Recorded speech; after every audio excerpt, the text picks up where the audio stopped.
तो दोस्तों आज 19 जुलाई 2020 रविवार का दिन हो चुका। तो आइए फटाफट से बात कर लेते हैं आज शिक्षा विभाग से जुड़ी कुछ ताज़ा खबरों की और कुछ बड़ी खबरों की। प्रदेश के बेरोजगारों की 4 भर्तियों से जुड़ी नौकरी की आस लगातार दूर होती जा रही है। आपको बता दें, इस कारण प्रदेश के 4 लाख से ज़्यादा बेरोजगारों का भविष्य फिर से उलझ गया है। मामला प्रयोगशाला सहायक, महिला पर्यवेक्षक, कृषि पर्यवेक्षक व फायरमैन चालक के पदों के लिए हुई भर्तियों से जुड़ा हुआ है। इन भर्तियों से जुड़े मामलों की 14 जुलाई को सुनवाई होनी तय थी, लेकिन न्यायालय में कोरोना की वजह से सुनवाई नहीं हो सकी। अब न्यायालय ने सुनवाई के लिए 26 अगस्त की तिथि तय की है। कोरोना संकट को देखते हुए वर्धमान महावीर खुला विश्वविद्यालय ने दूरस्थ शिक्षा से बीएड करने के लिए होने वाली प्रवेश परीक्षा स्थगित कर दी। आपको बता दें, यह परीक्षा पहले मई में प्रस्तावित थी। कोरोना संकट को देखते हुए इस परीक्षा की तिथि बदलकर 26 जुलाई की गई थी, लेकिन राज्य में कोरोना के बढ़ते मामलों को देखते हुए कोटा खुला विश्वविद्यालय ने एक बार फिर से इस प्रवेश परीक्षा को स्थगित कर दिया है। अखिल राजस्थान अनुसूचित जाति, अनुसूचित जनजाति एवं पिछड़ी जाति अधिकारी कर्मचारी संयुक्त महासंघ के संयुक्त सचिव मोहर सिंह सलावत ने मुख्यमंत्री अशोक गहलोत को ज्ञापन भेजकर सूचना सहायक भर्ती 2013 की प्रतीक्षा सूची में चयनित अभ्यर्थियों को जल्द नियुक्ति देने की मांग की है। सलावत ने ज्ञापन में बताया कि सूचना सहायक भर्ती 2013 के प्रतीक्षा सूची के अभ्यर्थी पिछले 7 वर्षों से नियुक्ति के लिए लगातार प्रयासरत हैं।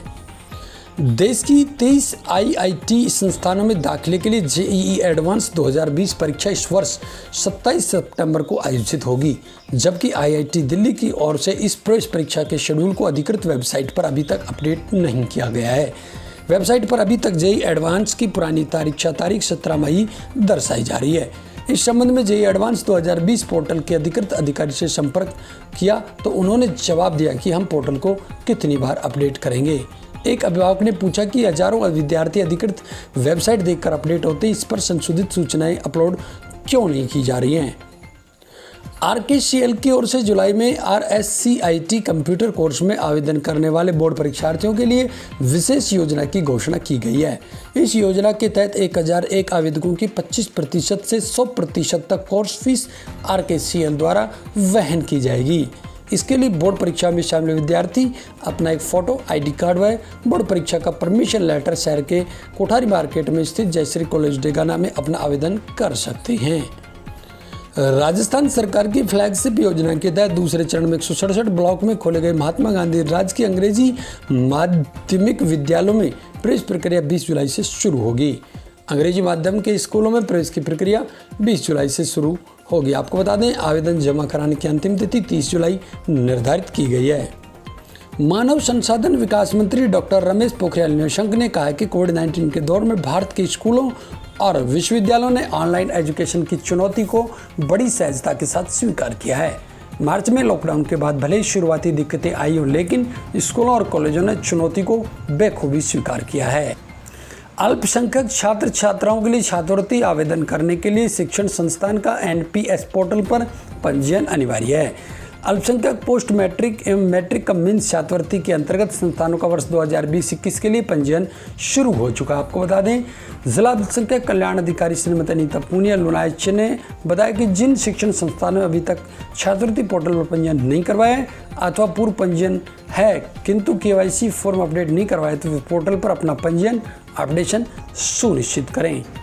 लॉकडाउन के दौरान निजी स्कूल संचालकों द्वारा अभिभावकों पर निरंतर बनाए जा रहे दबाव से बच्चों के अभिभावकों में स्कूल संचालकों के खिलाफ जबरदस्त रोष व आक्रोश व्याप्त है। आपको बता दें, गैर सरकारी विद्यालय लगातार राज्य सरकार के आदेशों की अवहेलना कर रहे हैं, जबकि भारतीय जनता युवा मोर्चा ने की इसके विरुद्ध कार्रवाई करने की मांग और गंगानगर जिला शिक्षा अधिकारी को इस बात को लेकर सौंपा ज्ञापन। दिल्ली विश्वविद्यालय ने स्नातक परास्नातक एमफिल कोर्स में आवेदन की तिथि बढ़ा दी है। अब छात्र 31 जुलाई तक इसमें आवेदन कर सकेंगे। कोरोना वायरस के चलते सीबीएसई और सीआईएससीई बोर्ड समेत कई बड़े शिक्षण संस्थानों को कई मामलों में बड़े परिवर्तन करना पड़ रहे हैं। आपको बता दें, इस कड़ी में Indian institute of technology IIT ने भी इस सत्र के लिए अपने एडमिशन मापदंडों में बदलाव किया है। आईआईटी ने एडमिशन के मापदंडों से 12वीं के परफॉर्मेंस को हटा दिया है। बैंक ऑफ बड़ौदा ने सुपरवाइजर के पदों पर भर्ती के लिए आवेदन मांगे। आपको बता दें, इच्छुक उम्मीदवार बैंक ऑफ बड़ौदा भर्ती 2020 के लिए 31 जुलाई 2020 तक आवेदन कर सकते हैं। कोविड-19 महामारी के वर्तमान हालात को देखते हुए institute of company secretaries of India ने अपनी सीए की जून सत्र की परीक्षा को अगले सत्र दिसंबर में कराने का निर्णय लिया है। देश की सबसे बड़ी इंजीनियरिंग प्रवेश परीक्षा जेईई एडवांस जो कि इस वर्ष 27 सितंबर को प्रस्तावित है, जिसमें जेईई मेन के आधार पर चुने शीर्ष 2,50,000 विद्यार्थी परीक्षा देने के लिए पात्र घोषित होंगे। आपको बता दें IIT प्रवेश के लिए इस वर्ष सिर्फ 12वीं पास ही योग्यता रखी गई है। सरकारी कॉलेजों में पढ़ने वाली होनहार बेटियों को दी जाने वाली स्कूटी योजना के आवेदनों पर आपत्ति के लिए आखिरी मौका दिया गया। आपको बता दें निदेशालय कॉलेज शिक्षा ने इस संबंध में दिशा निर्देश जारी किया। आपत्तियों के लिए 20 जुलाई तक का समय दिया गया। निदेशालय ने कॉलेज शिक्षा के अतिरिक्त निदेशक BL गोयल ने जारी की गई कहा कि कालीबाई भील मेधावी योजना और देवनारायण छात्र स्कूटी वितरण और प्रोत्साहन राशि योजना के अलावा विधवा परित्यक्ता मुख्यमंत्री संबल योजना 2019-20 में आवेदन से पहले ऑनलाइन आवेदनों पर आपत्ति करने का आखिरी मौका दिया है। शनिवार को कहा कि यूजीसी ने देश में 194 विश्वविद्यालय फाइनल स्टूडेंट्स की परीक्षा करा चुके हैं। यूजीसी ने कहा कि परीक्षा शिक्षा व्यवस्था का अभिन्न अंग, इसके जरिए ही देखा जाता है कि स्टूडेंट ने कितना सीखा। उच्च शिक्षा नियामक की ओर से ये बात ऐसे समय में कही गई है जब कई राज्यों ने कोविड-19 के बढ़ते मामलों को देखते हुए विश्वविद्यालय परीक्षाओं को निरस्त कराने की मांग की है। आपको बता दें कई राज्यों के विरोध के बीच 194 विश्वविद्यालयों ने परीक्षा करवा ली है, जबकि यूजीसी ने देश के सभी 993 विश्वविद्यालयों से परीक्षा को लेकर स्टेटस रिपोर्ट मांगी थी, जिसके तहत 755 विश्वविद्यालयों ने अब तक अपना जवाब भेजा है। वहीं 366 विश्वविद्यालय यूजीसी की 6 जुलाई को संशोधित दिशा निर्देशों के तहत अगस्त या सितंबर में परीक्षा करवाने की तैयारी में है। आपको बता दें यूजीसी सचिव प्रो रजनीश जैन के मुताबिक महामारी से विद्यार्थियों को बचाना जरूरी है। देश के सभी 15 ITI को खोलने का फैसला केंद्रीय गृह मंत्रालय करेगा। आपको बता दें केंद्रीय कौशल विकास उद्यमिता मंत्रालय ने ITI खोलने को लेकर गृह मंत्रालय को इस संबंध में पत्र लिखा है। CBSE की ओर से 10वीं 12वीं का परिणाम घोषित किया जा चुका है। 12वीं के जो विद्यार्थी अपने अंकों से संतुष्ट नहीं, उनके लिए रिवोल्यूशन शुरू हो चुके हैं। वे विद्यार्थी 21 जुलाई तक आवेदन कर सकते हैं।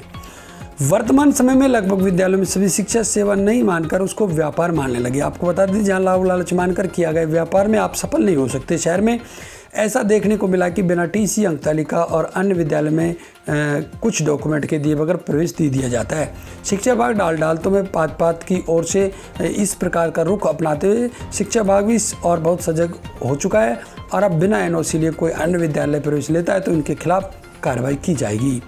तो दोस्तों ये थी आज 19 जुलाई 2020 से जुड़ी शिक्षा विभाग की कुछ बड़ी खबरें। शिक्षा विभाग से जुड़ी प्रत्येक बड़ी अपडेट के लिए आप लगातार बने रहे हमारे साथ में। प्रत्येक बड़ी खबर का नोटिफिकेशन लगातार आप तक पहुंचता है, इसके लिए आप चैनल को सब्सक्राइब अवश्य कर लें। साथियों यदि आप Rajasthan PTT, BSTC, REET, college शिक्षा या स्कूल शिक्षा से जुड़े विद्यार्थी हैं तो आपके लिए समर्पित इस चैनल पर हम आपकी प्रत्येक समस्या के समाधान का प्रयास करते हैं। यदि आपकी भी कोई समस्या है तो आप हमें कमेंट करके जरूर बताइएगा। आपकी कमेंट के आधार पर हम समस्या के समाधान का पूर्ण प्रयास करेंगे। आज के इस वीडियो में साथियों बस इतना ही। नमस्कार।